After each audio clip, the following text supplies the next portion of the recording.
nikaona tukienda kwa polisi, she'll just say nitakuwa namlipa kidogo kidogo. I said, zipotelea kwingi. Hakunipeleka in a specific office. I said, since amepeleka rafiki yangu, why am I doubting? But unaona, red flag imeanza from the word go. After like 2 days, she told me, you have to send me like 30,000 because the Arab guy has already chosen you. I don't know how she tricked me. Akanambia, now your visa is almost ready. I need like 70,000. See, it's adding up to 100, yeah?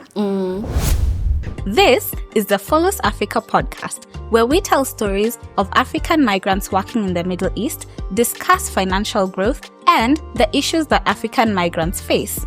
Stay tuned.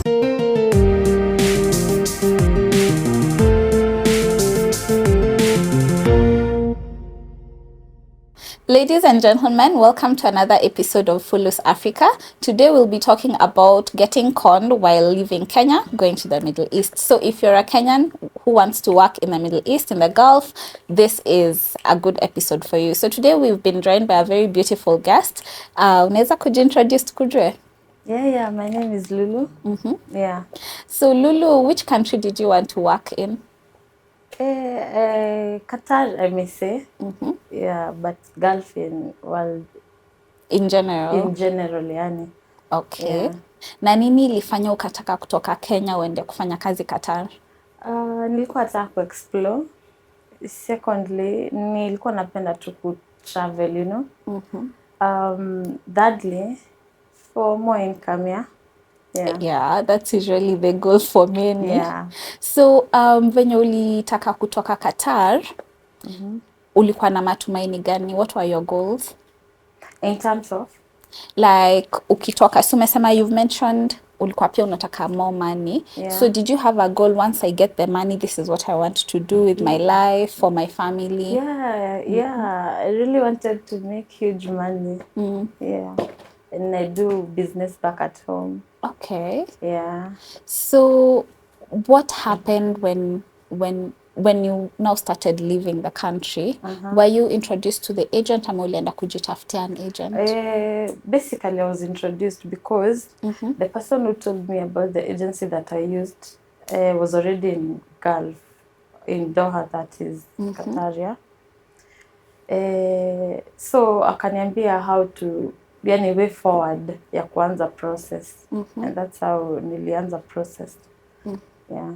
So what was the first step you took? The first step I took, I went to town. Nikaenda mpaka kwa hiyo whatever, what is it called? Agency. The office. Which is Forbes.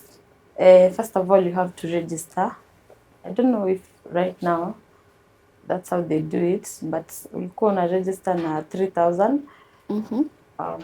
Later on, unaangalia job yenye unataka. Afterwards, ndio sasa unaanza ku-apply.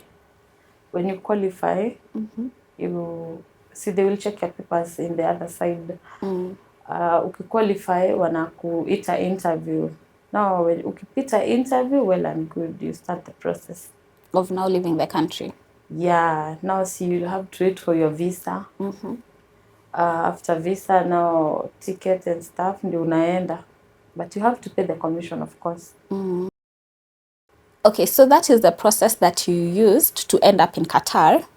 Now, I want you to tell us about the time that you were conned, because you going to Qatar was now your second trial, sindio? Yeah. Sasa, how much were you conned? Let me start how it started. Also, the person I was introduced to as an agent, I was introduced by a friend mwenye alikuwa Doha bado, yeah? So I think alikuwa amempeleka. Akaniambia, let me give you the details ya mtu mwenye alinipeleka.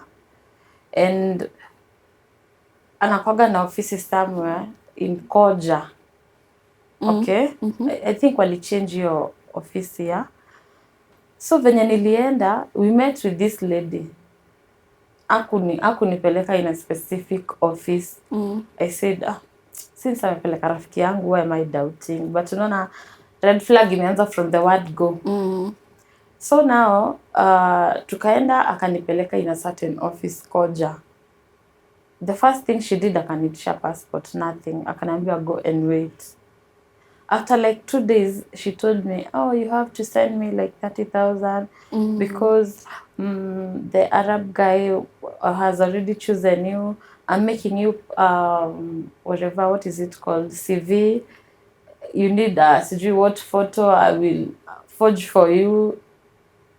I asked my friend, this is how you went? Akaniambia, hey, why are you doubting? So now I had to trust my friend. After all, amempeleka. I sent, niko na hizo bank statements. I sent her. After some time, unaona sija travel tena. This was my first time. That was back in 2019. I sent her the money. After hapo, tukakaka. I don't know how she tricked me. Akaniambia, now your visa is almost ready. I need like 70,000. See, it's adding up to 100, yeah? I asked me, are you sure? Akaniambia, yeah, nimeconnect mpaka my cousin. Actually, wewe umelipa less. My cousin amelipa 150. I said, yangu ni 100, ule ni 150, and akatuambia sasa tutaenda the same time na ule cousin ya my friend. Okay. Tukaka. After umetuma the 70? Yeah, now it's 100. She has my 100. Yeah. Tukaka. Ukumbuka ule kazini ya bishti yangu walikuwa wameuza ng'ombe and stuff. Ni wa rural, yeah? Now that's how our money went. Nika include police. Sasa nikaanza kumthreaten na akaniambia ananirudishia. Nikaona tukienda kwa polisi, she'll just say nitakuwa namlipa kidogo kidogo. I said, zipotelea kwingi. Uka accept na uka move on. I accepted the fate. Okay, so when you first met her at Koja, alikupromise kazi gani? Basically nimefanya hotel management. So aliniambia nitakuwa waiter. After tumeenda nikamtumia my CV na my barua za shule. Akaniambia ati hata unaweza fanya kama sijui housekeeper or something, juu amesema waiter alikuwa tu mfishi. Alikuwa tu mfishi kabisa, nasema tu since amepeleka rafiki yangu. Nilikuwa na trust yangu rafiki yangu since amempeleka. Not knowing kumbe ule akupeleka hata kazi ya kulipa commission later in years ndio nilikuja kurealize kumbe hata alikuwa ameenda like ile house help. Unaona hiyo you don't need to pay anything. Ilikuwa kitambo sana then. So people weren't paying, and like right now watu wanalipa. Yeah, and that's how I was conned. Oh, so it was true that alipeleka your friend, but sasa wewe akakukon? It was true alimpeleka, but si kazi ya commission. Okay. So if I wanted kazi ya house help, ningeenda. Understand? Oh, got you. Na again, hata si alipeleka msichana. Ni kama ni broker, you understand? The thing is, unajua huwezi jua broker kama you are new, unataka kutravel. Huwezi jua broker na agent, you don't know how it goes. But right now, sinaona mimi najua how broker does their work. Yeah. Na real agency venye utafanya. Juu sasa huwa aliniitisha pesa at first. Na ukitravel, you need kulipa kwanza. Okay, you pay after visa. Okay, so mtu mwenye anataka kutoka Kenya, atalipa commission after the visa? Ama what do you mean? What I mean is, to be on safe side, it's good to pay once umeona visa yako na umekuwa sure hii visa ni legit. Because you know, pia visa wao hufanya tricks. Si agency, awa mabroker. Atakuwekea uone ni kama ina read, kumbe haiko. Like utaona ni kama iko printed, ready to print, yeah? Kumbe haja print. Ukituma pesa, hata print. So it's good to pay visa ikiwa visa. You understand? Ukishaona visa yako. Yeah. Oh, because then you're sure that you're leaving the country. Yeah, ndio sasa ulipe. Juu sasa unaona after hapo you have the visa, umeconfirm ni working visa. Because unaona sasa agency siku hizi wanawapea mpaka visit visa. Mtumi juu nimekaa Gulf sana. Siwezi advise mtu aende place unalipa commission kwanza. Yeah. Okay. So now ebu turudie sasa part yenye ulimanage kutoka kwa the country with a proper agency from wakakupatia visa and everything. What were some of the documents uliitishwa ndio waweze kukuprocessia the whole? The only thing you need ni passport yako peke yake. Yeah. Na ulitumanga CV pia maybe They hizo? make for you. Ama kama unajua ku make a good CV, you can make it for yourself, but I prefer kutengenezewa nao because ndio wanajua clients wao. You understand? Yeah. Okay. Na offer letter yenye ulipatiwa, how do you know that an offer letter is good? You can't tell. You can't tell? Even for a legitimate agency? For me, I can't tell because naweza print offer letter. I can print an offer letter right now. Hata wewe nikupatie na nikwambie imetoka in an Arab country, utajua aje? The only legit thing ni visa, if I can say, because once bitten twice shy. Unaona nilinyang'anywa nikiambiwa umepata kazi. Yeah. Na sasa wenye hiyo kazi yenye ulipata ilikuanga kazi gani? No, I've said nimefanya hotel management. So I've been working under hotel for the longest time. And when you are looking at now the offer letter that you were offered, what are some of the things that people should pay attention to? Mtu asiende alafu anarudi anasema this is not what I was told I will get. Read kama uko utaki hiyo kitu ameandika, si unaweza change useme unataka kazi nyingine. Juu sasa unaweza ambiwa working hours ni 8, wewe unataka 4. You know. So unasoma tu vitu zenye do's and don'ts. Kama utaki hii unasema wanaweza change. Okay. Sasa unaangalia nini, unataka kwenda kutafuta pesa na working hours ni 8 peke yake. So kwa offer letter ina ish. Okay. Sawa. Now let's talk about the emotional impact that losing that money had, because when you started off unajua ulikuanga na goal, I want to travel, I want to make some money, I want to be rich, you know, nijisaidie and all of that. How did you feel when you finally realized that umetokwa? Vibaya, of course. And you know, I was still a young girl. So sikuwa na hiyo pesa.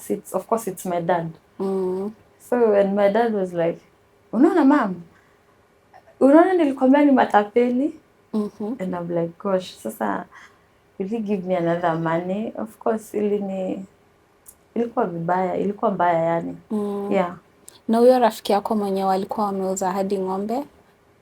Now huyo rafiki yangu mwenye alini connect, ni kazini yake waliuza ng'ombe.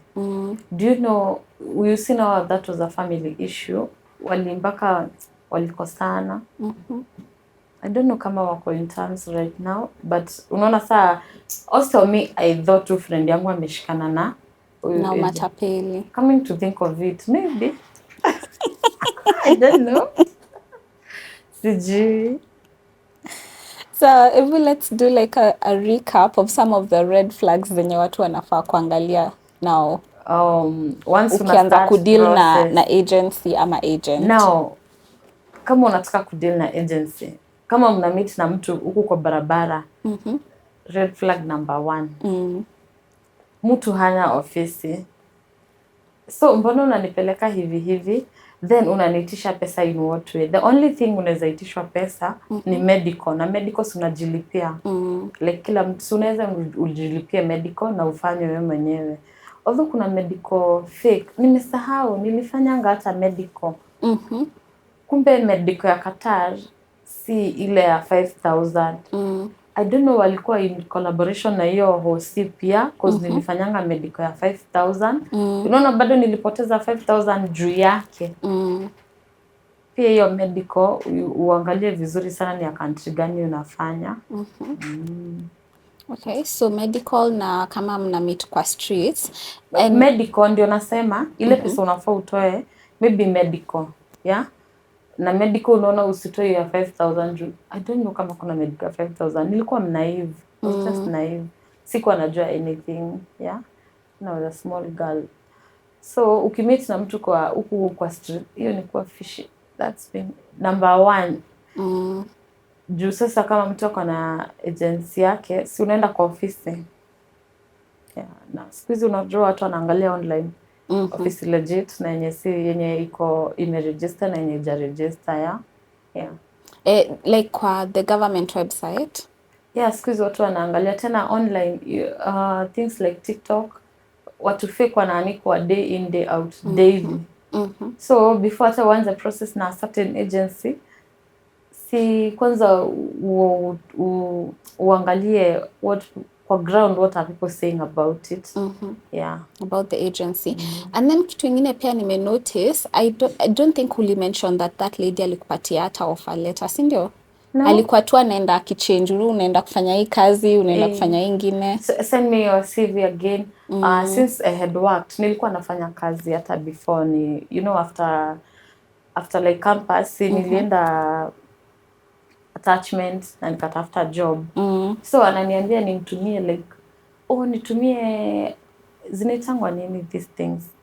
Ukisha work, I'm forgetting.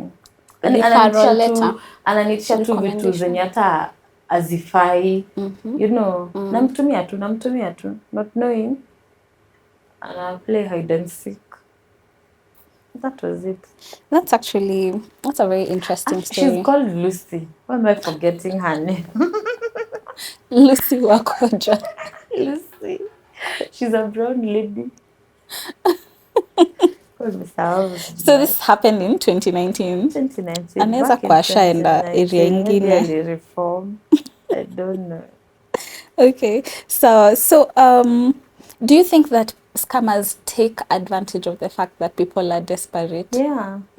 Yeah, because unataka kwenda nje, you feel like here hauna job. Una feel ama job yenye uko it's paying less. So they take advantage. Juu anajua you want it.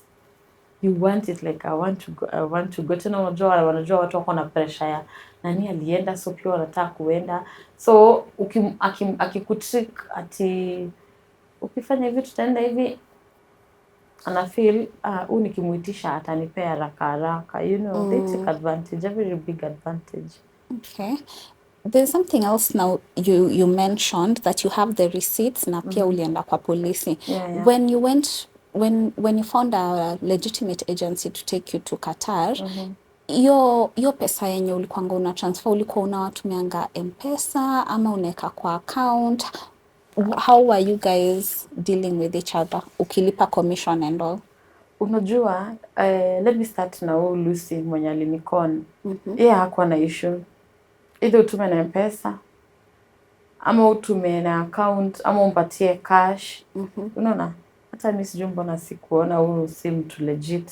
But wale ni when you pay they will give you receipt. Hata ile registration 3,000.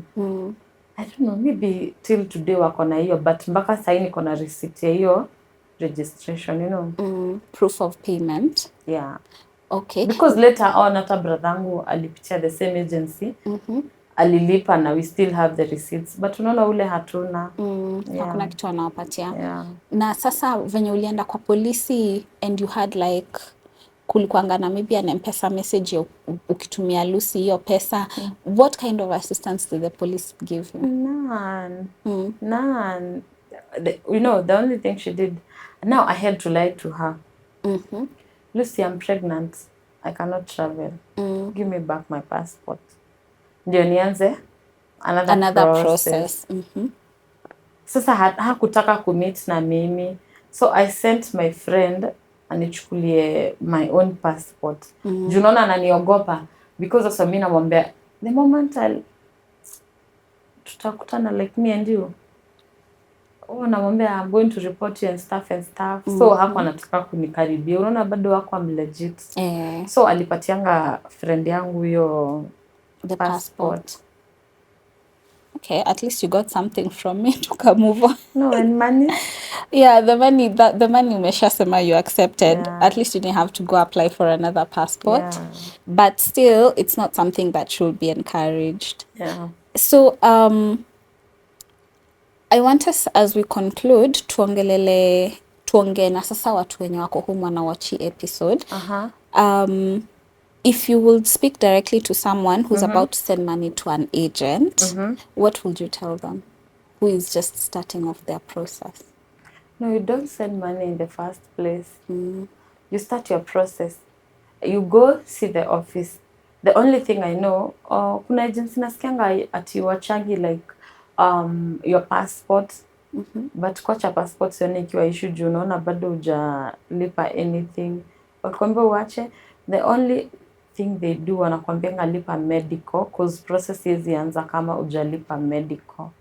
Yeah. I'm talking of my own experience. Sijui agencies zingine waufanya aje.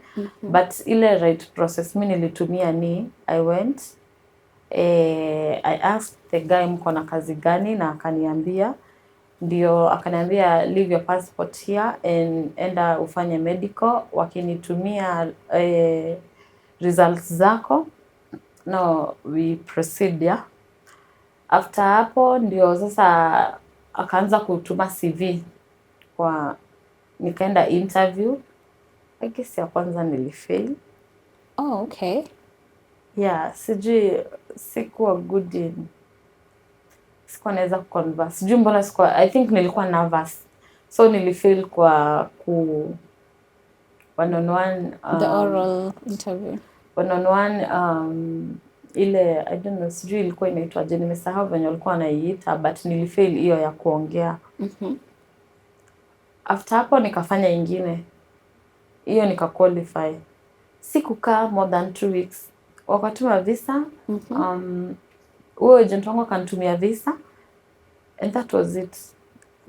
Nikaona ni legit. Unajua visa ya Qatar unaangalia kwa portal ya Qatar. It was legit. I paid.